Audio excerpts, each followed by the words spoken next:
난 요 김영환이 몰라요. 발산도 당사 드셨잖아요. 난 몰라요.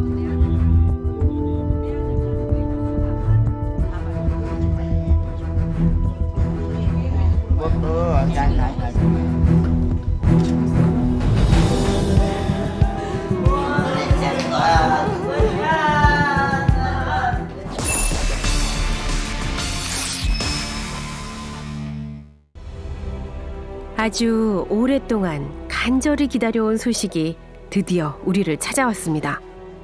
서둘러 달려간 그곳은 앳된 소년의 장례식장입니다. 아유, 그래도 얼마 타임입니까? 이렇게 또 이렇게 이렇게 가지고. 여러분이 힘써주신 아닙니다. 고인이신 이광준 씨 알고 계세요? 알지 못하죠. 알지 못했는데 그냥 오신 거예요. 유족에게 위로가 아닌 축하를 전하고 인연도 없는 낯선 이들이 줄지어 조문을 옵니다. 조금은 낯선 풍경인데요. 장례식의 주인공인 이광동 씨. 사진 속 얼굴은 13살이지만 실제로 그가 숨졌을 당시의 나이는 31살입니다. 또 이렇게 그냥 아름답게 또 이렇게 호화로 내가 옆에 있으면서 이렇게 보낼 수 있다는 게 정말 너무 감사해요. 하나, 저 사진 하나요. 그는 지난 2000년에 사망했습니다. 무려 12년 뒤에야 장례식을 치른 데엔 아픈 사연이 있습니다. 장성광이란 이름으로 충주의 한 병원에 잠들어 있던 냉동시 씨는 어머니가 30년 동안 애타게 찾아 헤매던 아들 이광동 씨였습니다.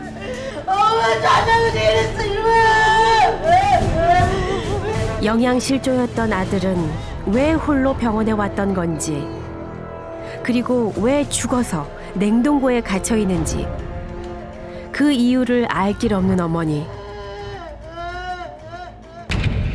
아들 광동 씨가 12년 동안 냉동고에 갇혀 있던 이유는 한 남자 때문이었습니다. 그 장례한 사람이 내용 증명을 내용 증명을 이렇게 보낸 겁니다. 이 내용은 자기가 모르게 장례를 치르면 가만히 안 있겠다는 그런 내용이에요. 망 장성광의 시신을 눈꽃만큼이라도 훼손한다고. 광동 씨의 법적 아버지인 장 씨가 장례를 거부했습니다. 장 씨는 30년 전 어머니가 아들 광동 씨를 맡겼던 사람이었습니다. 1980년대 장 씨는 장애 아동을 돌보는 목사로 언론에 소개된 인물입니다. 어머니도 장애가 있는 아들 광동 씨를 장 씨에게 보냈는데 믿었던 그가 아들을 냉동 시신으로 방치한 겁니다. 드디어 광동 씨가 12년 만에 냉동고 속에서 나왔습니다. 장 씨가 잘못을 인정해서가 아니라 어머니의 오랜 노력의 결실입니다. 아들의 진짜 이름을 찾아주기 위해 생전 추위를 많이 타던 아들을 차디찬 냉동고 속에서 꺼내기 위해 어머니는 3개월간 소송에 매달려 친권을 되찾았습니다. 이 세상에서는 부모도 잘못 만나고 세월도 잘못 만나서 저렇게 살다가 갔으니까 이제 좋은 세상 가서 살아야지. 어머니는 시간을 되돌리고 싶습니다. 강동이 좋은 세상에 가서 잘 살아라. 천사 아버지란 가면 뒤에 숨은 그의 잔인한 얼굴을 알아채고 아들 광동 씨의 손을 잡고 장 씨로부터 도망치고 싶습니다. 그랬다면 내 아들 광동이는 지금 어떤 모습일까요?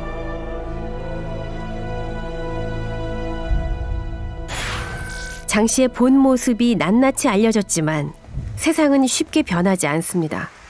또 다른 냉동 시신은 여전히 냉동고 속에 있습니다. 법적 아버지인 장 씨가 고집을 부려섭니다. 돌아가신 분을 놓고 흥정을 한다는 건 이건 있을 수 없는 일이에요. 불쌍하죠, 진짜.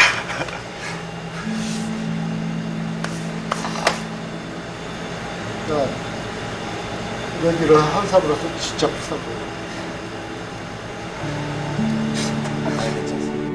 10년째 그녀의 제사를 지내온 병원 직원은 참아온 눈물을 쏟아냅니다. 사람이라면 모두가 가여워하는 그녀를 정작 아버지라는 사람만이 철저하게 외면하고 있습니다. 우리는 누구보다 장 씨에 대해 잘 알고 있는 사람을 만났습니다. 성수야, 너 어렸을 때에 대해서 궁금해서 오셨던 분들이거든. 안녕하세요. 바로 장 씨에게 입양됐다 10년 전 이 시설로 옮겨온 장성수 씨입니다. 사랑의 집 기억나세요? 내발산동. 그때 아버지 기억나세요? 장씨 기억나세요? 기억나세요? 몸은 불편하지만 그녀의 기억은 또렷합니다. 남자애?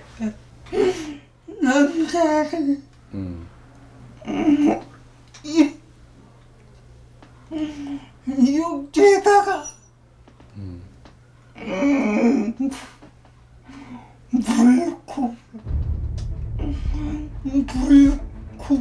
물고문? 물고문을 했어요? 이렇게 잊을 수 없는 기억이랍니다. 여전히 생생하다는데요. 단지 집 밖을 나갔다는 이유로 장 씨는 어린아이들을 때리고 심지어 물고문까지 했다는 겁니다. 옷을 다 벗겨. 그 옷 같은 거 누가 올 때가 옷은 전시용이었답니다. 후원금을 내는 손님이 올 때만 자녀들을 잘 차려입혔다가 손님들이 돌아가면 발가벗겼다는데요. 그때가 무서웠어. 무서웠어요. 다시 기억하고 싶지 않아. 기억하고 싶지 않아요? 그녀에게 아버지란 이름은 두려움이란 뜻입니다.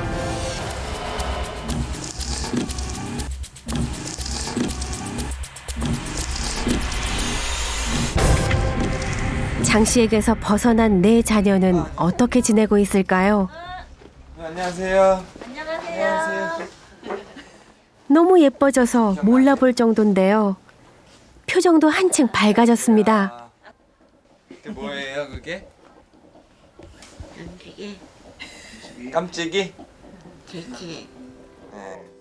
예전의 어두운 모습은 말끔히 사라지고 어느새 깜찍한 숙녀가 됐는데요. 돼지예요? 성별에 따라 서로 떨어져 지내고 있는 내 자녀.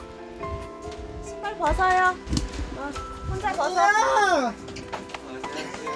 남성인 두 자녀 역시 멋진 사나이로 변신했습니다. 오빠 있네, 오빠. 성공했어요. 우리 성공했네. 장 씨의 학대 속에서 자녀들은 서로만을 의지하며 버텼습니다. 잘 지냈어요, 송병님? 안녕하세요. 잘 지냈어요? 승민이 형 잘 지냈어요? 예. 아이고, 진짜 잘 너무 좋아지셨네. 영어. 오랜만에 만난 우리에게 보여주고 싶은 게 있는 모양입니다. 사진인데요. 여기가 어디예요? 제주도. 제주도? 네. 어, 비행기 타고. 비행기 타고. 네. 그 붕어 뭐하는 거? 붕어? 예, 많아요. 이거 뭐예요? 누구 거예요? 이거. 옷 엄청 많다. 그쵸? 네. 다 붕어예요. 남들이 당연히 누리는 것이 이들에겐 기적입니다. 뭐가 제일 좋아졌어요? 방이 끼는 거예요. 방? 네. 여기가 좋아요? 네, 끼는 거. 너무도 당연한 이들의 권리를 장 씨는 무참히 빼앗은 겁니다. 사람만 존재할 뿐 아예 방임해 놓은 상태이지 않느냐. 처음에는 귀가 안 들리신다고 그랬어요. 이비인후과에 혹시 보청기나 그런 거가 좀 가능할까 싶어서 모시고 갔는데 귀에 기지가 너무 많이 있어서 그걸 제거하고 났더니 저희 소리를 다 알아들으세요. 형님 이거 많이 지워졌네요?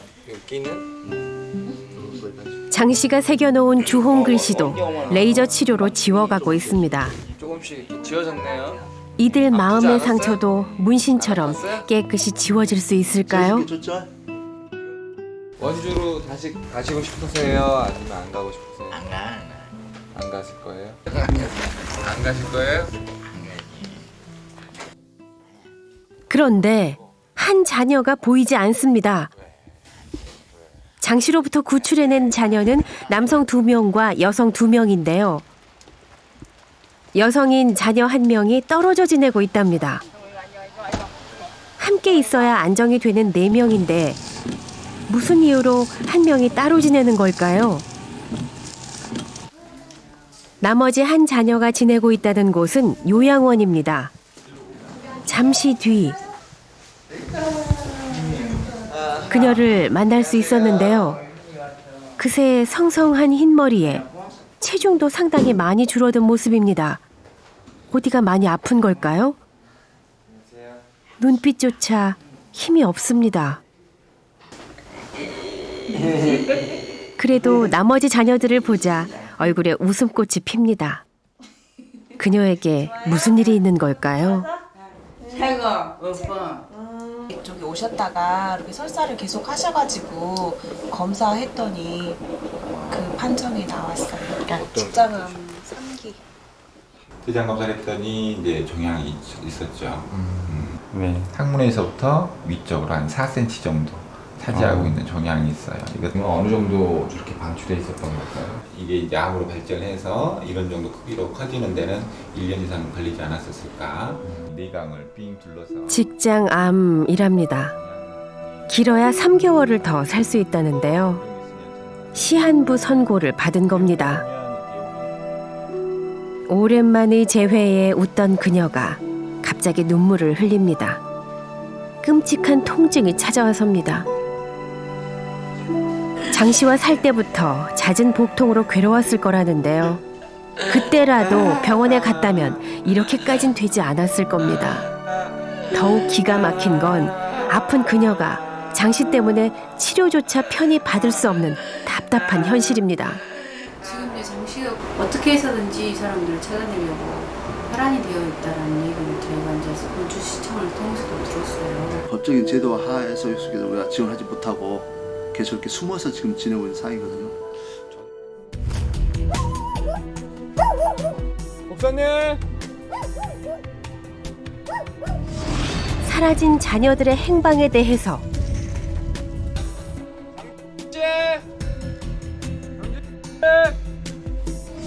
봄부터 겨울까지 그에게 묻고 또 물었지만 굳게 걸어 잠근 철문처럼 장 씨는 단 한 번도 제대로 대답해주지 않았습니다. 우리가 끊임없이 문을 두드린 곳은 장 씨의 집만이 아니었습니다. 결국 검찰이 움직였는데요. 장 씨의 집을 압수수색하기로 한 겁니다. 꽁꽁 닫힌 문이 열리고 그렇게 기다려온 조사가 시작됐습니다. 그의 곁에 왔다 사라진 15명의 자녀들, 그 흔적을 찾아봐야겠습니다. 사진을 펴가지고 동일 사진은 다 빼고 다른 사진만 별도로 해가지고 압수할 거니까 그거는. 그런데 아무래도 그가 먼저 손을 쓴 모양입니다. 무언가를 태운 흔적인데요. 뭐가 그렇게 두려웠을까요? 30년 동안 천사 아버지란 가면 뒤에서 남몰래 행해온 악행. 그것은 종이 몇 장을 태운다고 지워지는 건 아닐 겁니다. 아무도 돌아보지 않았기에 장 씨의 만행은 계속됐습니다. 자녀들은 자신이 누구인지, 제 나이가 몇 살인지도 알지 못합니다. 죽은 자녀들의 사망 신고까지 미루며 악착같이 21명의 숫자를 유지해온 이유는 역시나 돈이었습니다. 본인의 말로는 생활비도 들 이유가 없었대요. 쉽게 말해서 뭐 양말서부터 안 들어오는 게 없었으니까요. 별게 다 들어왔으니까. 바로 저곳이 사랑의 집입니다. 장 씨의 이웃이던 남자에 따르면 21명의 장애 아동을 돌보는 천사 아버지로 방송을 탄 뒤 장 씨에게 엄청난 돈이 들어왔답니다. 딱 맛을 본 거예요. 이 매스컴이란 위력에 대해서. 거기서 후원금이 어마어마 나오고. 여행용 가방으로 달러를 하나씩 가득 채워가지고 장남이 갖고 나갔다고 그 소리를 했을 때는 옥상에 친자가 21명인 게 맞죠? 맞지? 그러니까 21명의 네. 애들을 묻는 이유가 뭐냐? 21명 아니, 그러니까 얘기해. 목사님이 다른 사람들한테 다 후원 받으셨잖아요. 누구한테 후원 받아? 많은 사람들한테 후원 받으셨잖아요. 안 받았어.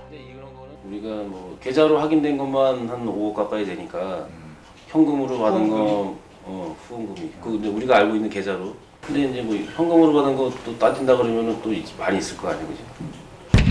확인된 후원금만 5억여 원. 거기에 국가보조금 2억여 원도 장 씨가 챙겼답니다. 그런데 어려운 점은 일단은 이 사건 자체가 오래전부터 이루어졌던 범죄 사실이고 그 22명의 그 애들이 여기서 있었던 일이 아니잖아요. 10여 년 전에 서울에서 있었던 일이죠. 운 좋게 법의 심판은 피한다 해도 피할 수 없는 게 있습니다. 바로 사람들의 배신감입니다. 어떤 내용으로 온 거예요? 그냥 늘 그 감사하는 내용이에요. 고맙다는 내용이죠. 땀과 수고로움이 깃든 소중한 쌀을 무려 3가만이나 저희 집에 3가만. 남자는 지난 20년 동안 장 씨를 물심양면으로 후원해왔다고 했습니다. 쌀뿐이 아니라 금전적인 부분도 많이 지원이 됐죠. 어떤? 뭐 돈이죠. 근데 내가 알기로는 뭐 100단위로 보내신 분도 있는 거는 같더라고요. 뭐 200~300씩 보내신 거. 한 번 보내드릴 때? 그렇죠. 이 편지들 보면 지금 와서 보면 무슨 생각이 드세요? 그 차라리 이 편지가 없었으면 좋겠다 이런 생각 들어요. 그를 믿고 기부해온 이들도, 그를 믿고 자식을 맡겼던 이들도 이젠 벗겨야 한다고 말합니다. 천사아버지라는 거짓된 가면을.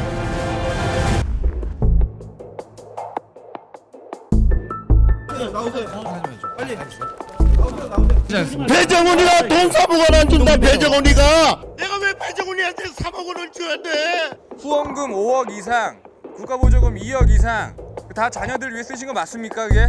돌아가신 장성희 씨 장례 치르실 생각이 없으세요 지금도?